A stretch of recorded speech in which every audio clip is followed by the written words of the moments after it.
peut se le dire entre nous, hein.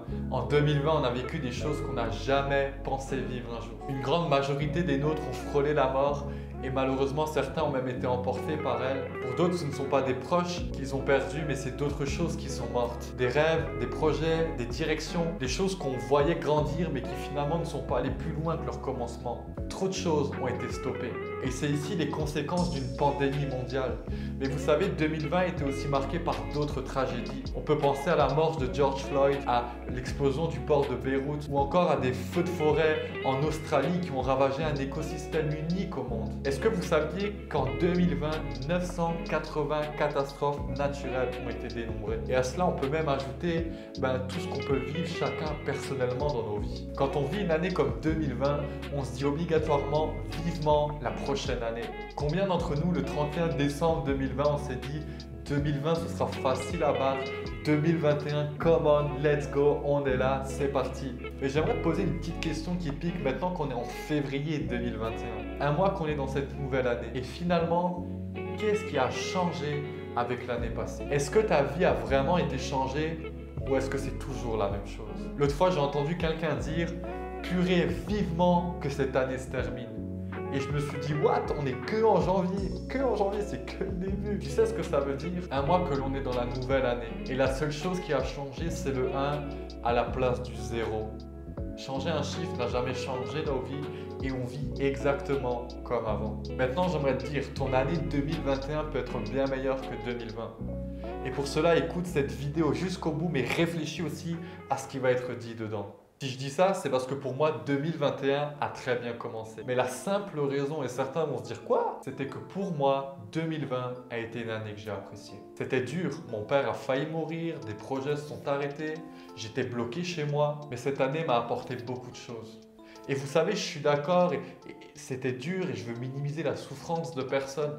J'ai conscience des cœurs brisés, de la perte de nos proches, de la perte du travail de certains, des difficultés financières, de la confrontation à la solitude extrême pour ceux qui étaient seuls. Mais crois-moi que pour beaucoup, dont toi, cette année aurait pu être vécue différemment.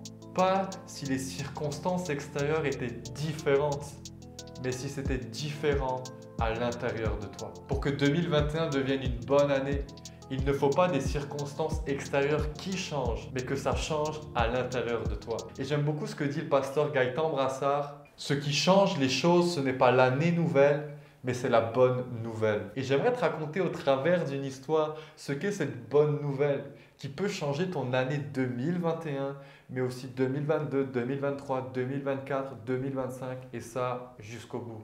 Un père avait 2 fils et le plus jeune des 2 dit à son père « Père, donne-moi ma part d'héritage ». La part d'héritage qu'il était censé recevoir lorsque son père serait mort. C'était manquer de respect à son père de demander ça, mais son père lui donna. Tout ce qu'il reçut, il le prit, le vendit et avec l'argent qu'il a gagné, il abandonna la maison familiale et partit s'installer dans un autre pays. Là-bas, il dépensa tout son argent dans les fêtes, les boissons et les prostituées. Et alors qu'il eut tout dépensé, malheureusement, une famine survint dans le pays. N'ayant plus d'argent pour vivre, le jeune homme se mit au service d'un homme qui avait des champs de porc. Mais ce travail misérable ne lui permettait pas de gagner suffisamment pour vivre. À cause de la famine, et le manque d'argent, il devint tellement affamé qu'il voulait même manger la nourriture des porcs, mais personne ne lui en donna. Dans sa situation de détresse et de misère, dans sa situation où les circonstances extérieures étaient complètement défavorables et n'amenaient rien de bon, le jeune homme se dit en lui-même « Combien de serviteurs chez mon père ont du pain en abondance? Demain, je rentrerai chez mon père et je lui dirai « Père, mon comportement envers toi a été horrible. Je t'ai abandonné et je t'ai manqué complètement de respect. Aujourd'hui, je ne suis même pas digne d'être appelé ton fils. Alors je t'en prie, pardonne-moi et reçois-moi comme l'un de tes serviteurs. » Et alors que le jeune homme commença son voyage, pendant qu'il marchait, il était en train de se remémorer constamment ce qu'il allait dire à son père. « Je suis plus digne d'être appelé ton fils, pardonne-moi, pardonne-moi, reçois-moi comme un serviteur, je vais travailler pour toi. » Et alors qu'il arriva proche de la maison du père, ce qu'il ne savait pas, c'était que son père scrutait l'horizon pour voir si son fils allait revenir à la maison. Et lorsqu'il le vit au loin, le père fut ému de compassion. Il courut vers son fils, l'attrapa au cou, l'embrassa. Et le fils tomba à genoux du père et commença à lui dire « Mais Père, pardonne-moi, j'ai mal agi envers toi et envers le ciel. Aujourd'hui, je ne suis pas digne d'être appelé ton fils. » Et alors qu'il commença à parler, le père appela tous ses serviteurs et leur dit « Amenez-lui le plus beau vêtement que nous ayons et mettez-le lui maintenant. Amenez la plus belle bague que nous avons et donnez-la lui. Amenez de nouvelles chaussures et chaussez-les lui. Sortez de notre ferme le veau, le meilleur que nous ayons, que nous avons gardé pour une occasion particulière. Car aujourd'hui est un jour de fête, nous allons nous réjouir. Car mon fils qui était mort est revenu à la vie. Il était perdu et il a été retrouvé. » Dans cette histoire que j'aime énormément, on voit un jeune homme qui, après avoir quitté son père d'une mauvaise manière, vit toutes sortes de tragédies. Manque d'argent, un travail qui n'est pas stable et une famine qui s'abat sur le pays où il est. Alors qu'il regarde autour de lui aux circonstances extérieures, plus aucun espoir ne semble apparaître. Et il commence à réfléchir à cela et à se dire « Mais je vais rentrer chez mon père, je vais lui demander pardon et je serai peut-être plus son fils, mais je vais devenir un de ses serviteurs. » En rentrant, à sa grande surprise, le père est dans une grande réjouissance. Et la vie de ce jeune homme est transformée, car le père dira il était mort et il est revenu à la vie. Finalement, ce qui va changer la vie de ce gars dont les rêves, les projets, la famille, l'identité, la réussite, le passé, le présent, le futur étaient morts, n'étaient pas de nouvelles circonstances extérieures, mais était la décision intérieure de rentrer chez son père et de lui demander pardon. Et là, tu vas certainement me dire, mais c'est quoi, Nicolas, le rapport avec la nouvelle année? Ce jeune homme, c'est peut-être toi. Tu as peut-être fait des erreurs, puis rien ne semble vraiment marcher autour de toi.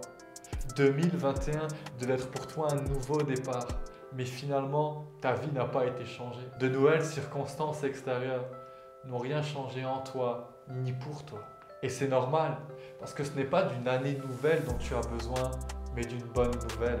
Et comme ce jeune homme, peu importe les circonstances extérieures, peu importe la famine ou la pandémie, le travail instable ou une vie qui semble ne mener à rien, la séparation avec la famille ou l'impossibilité de créer des relations vraies et authentiques. La bonne nouvelle est qu'en rentrant chez son père et en lui demandant pardon, ce jeune homme a été accueilli comme un fils par un père qui l'a toujours aimé et toujours attendu. Sa vie a été complètement transformée. Il était mort et il est revenu à la vie. Et comme ce père envers son fils, Dieu est exactement pareil avec toi. Et pour cela, il est tellement important et cela peut changer toute ta vie, de pouvoir aller vers Dieu, de lui demander pardon et de croire qu'un jour Dieu a envoyé Jésus afin de te manifester l'amour le plus grand que tu n'aies jamais connu. N'oublie jamais qu'en allant à la maison de Dieu le Père, ce qui est perdu est retrouvé, ce qui était mort revient à la vie. Et si tu veux en savoir plus sur cette bonne nouvelle qui peut changer ton année mais aussi toute ta vie, sur ce Dieu qui t'aime et qui veut te transformer, alors tu peux nous écrire par mail ou sur nos réseaux. Tu peux aussi, si tu le désires, remplir le formulaire qui est dans le descriptif de cette vidéo pour qu'on te contacte nous-mêmes et qu'on puisse peut-être même t'accompagner dans cette démarche que tu veux faire. Ah bye.